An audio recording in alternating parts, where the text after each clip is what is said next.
Ako ay isang tao na may mga pangarap, mga takot at mga kahinaan.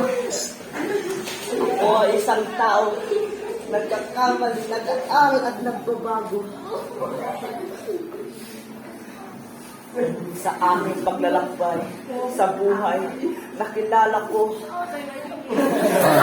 Sila kasi Adre.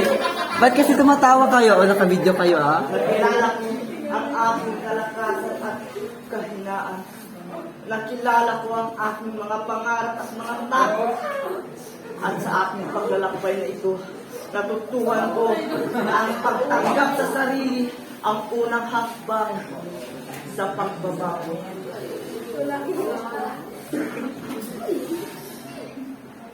Hindi ko pa alam kung ano ay kung saan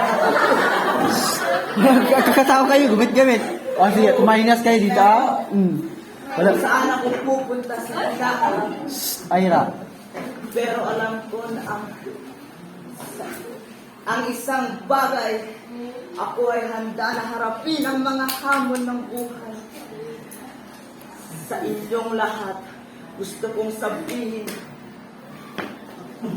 na kayo ay may kakayahang magbago at mag-grow.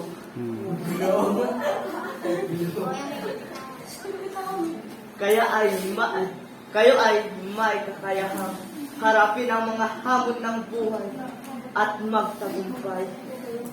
At sa huli, maraming salamat. Okay, palakpakan natin siya. Bigyan natin. Mabuhay ka, Lord.